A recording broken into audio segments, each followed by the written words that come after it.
हरिओम नमो भगवते वासुदेवाय। कार्तिक मास के शुक्ल पक्ष की देव उठनी एकादशी कथा इस प्रकार से है। भगवान श्री कृष्ण बोले, हे राजन, कार्तिक के शुक्ल पक्ष में जो एकादशी होती है उसका जैसा वर्णन लोक स्पष्ट ब्रह्मा जी ने नारद जी से कहा, वही मैं तुम्हें बतलाता हूँ। नारद जी ने कहा, पिताजी, जिसमें धर्म कर्म में प्रकृति कराने वाले भगवान गोविंद जागते हैं, उस प्रबोधिनी एकादशी का महात्म्य बतलाइए। ब्रह्मा जी बोले, हे मुनि श्रेष्ठ, प्रबोधिनी का महात्म्य पाप का नाश, पुण्य की वृद्धि तथा उत्तम बुद्धि वाले पुरुषों को मोक्ष प्रदान करने वाला है। समुद्र से लेकर सरोवर तक जितने भी तीर्थ हैं, वे सभी अपने महात्म्य की तभी तक गर्जना करते हैं जब तक कि कार्तिक मास में भगवान विष्णु की प्रबोधिनी तिथि नहीं आ जाती। प्रबोधिनी एकादशी को एक ही उपवास कर लेने से मनुष्य 1000 अश्वमेध तथा 100 राजस्व यज्ञ का फल पा लेता है। बेटा, जो दुर्लभ है, जिसकी प्राप्ति असंभव है तथा जिसे त्रिलोकी में किसी ने भी नहीं देखा, ऐसी वस्तु के लिए भी याचना करने पर प्रबोधिनी एकादशी उसे देती है। भक्ति पूर्वक उपवास करने पर मनुष्य को हरि प्रबोधिनी एकादशी ऐश्वर्य, संपत्ति, उत्तम बुद्धि, राज्य तथा सुख प्रदान करती है। मेरु पर्वत के समान जो बड़े बड़े पाप हैं, उन सबको ये पाप नाशनी प्रबोधिनी एक ही उपवास में भस्म कर देती है। पहले के हजारों जन्मों में जो पाप किए गए हैं, उन्हें प्रबोधिनी की रात्रि का जागरण रुई की ढेरी के समान भस्म कर देता है। जो लोग प्रबोधिनी एकादशी का मन से ध्यान करते हैं तथा इसके व्रत का अनुष्ठान करते हैं, उनके पितर नरक के दुखों से छुटकारा पाकर भगवान विष्णु के परम धाम को चले जाते हैं।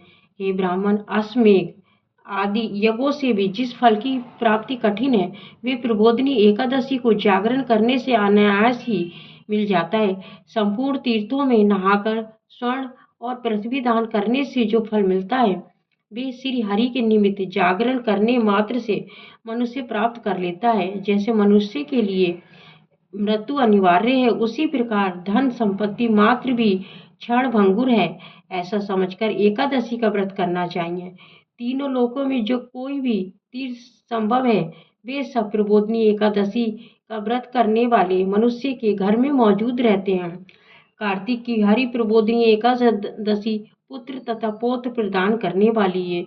जो प्रबोधिनी को उपवास करता है, वही ज्ञानी है, वही योगी है, वही तपस्वी है और जितेंद्रिय है तथा उसी को भोग और मोक्ष की प्राप्ति होती है। बेटा, प्रबोधिनी एकादशी को भगवान विष्णु के उद्देश्य से मानव जो स्नान, दान, जप और होम करता है, वे सब अक्षय होता है। जो मनुष्य उस तिथि को उपवास करके भगवान माधव की भक्ति पूर्वक पूजा करते हैं, वे 100 जन्मों के पापों से छुटकारा पा जाते हैं।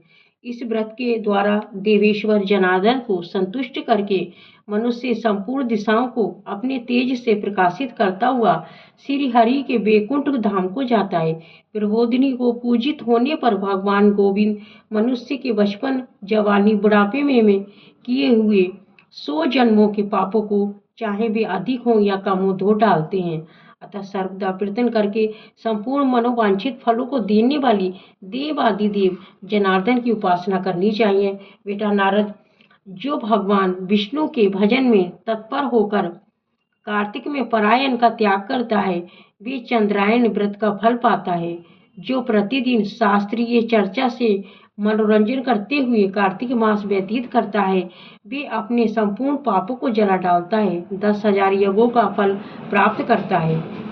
कार्तिक मास में शास्त्रीय कथा के कहने के सुनने से भगवान मधुसूदन को जैसा संतोष होता है, वैसा उन्हें यज्ञ, दान अथवा जप आदि से भी नहीं होता। जो शुभ कर्म परायण पुरुष कार्तिक मास में एक या आधा श्लोक भी भगवान विष्णु की कथा वाचते हैं, उन्हें 100 गोदान का फल मिलता है।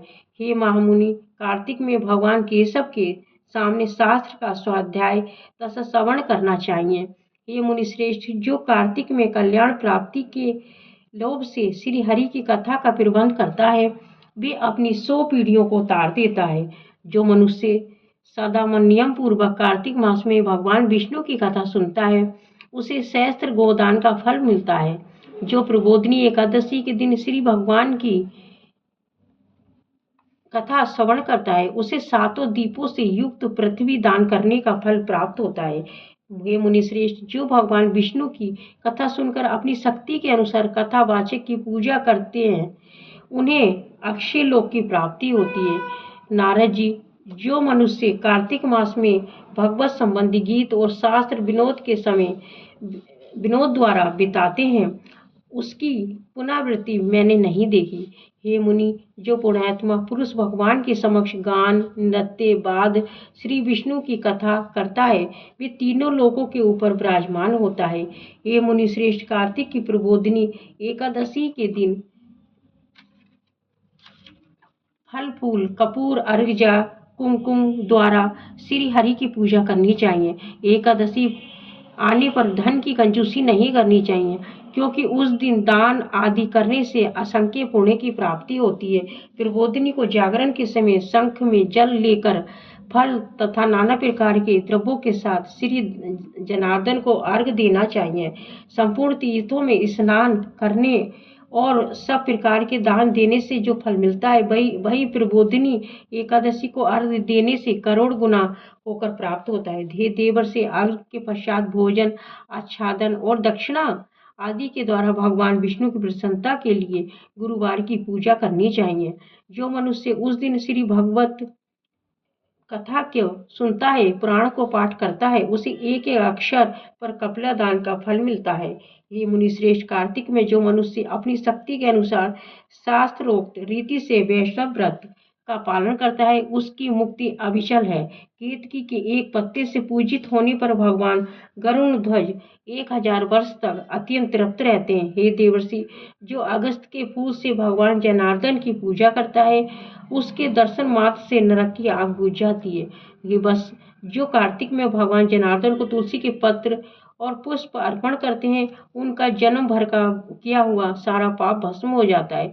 ये मुनि, जो प्रतिदिन दर्शन, स्पर्श, ध्यान, नाम संकीर्तन, स्तवन, अर्पण, सेचन, नित्य पूजन तथा नमस्कार के द्वारा तुलसी में 9 प्रकार की भक्ति करते हैं, वे कोटि शेष युगों तक पुण्य का विस्तार करते हैं।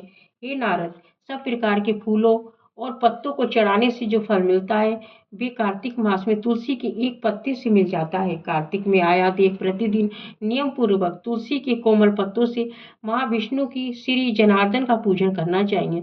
सो यज्ञों द्वारा देवताओं का यजन करने और अनेक प्रकार के दान देने से जो पुण्य होता है, वे कार्तिक में तुलसी दल मात्र से ही केशव की पूजा करने पर प्राप्त हो जाता है। हरिओम नमो भगवते वासुदेव।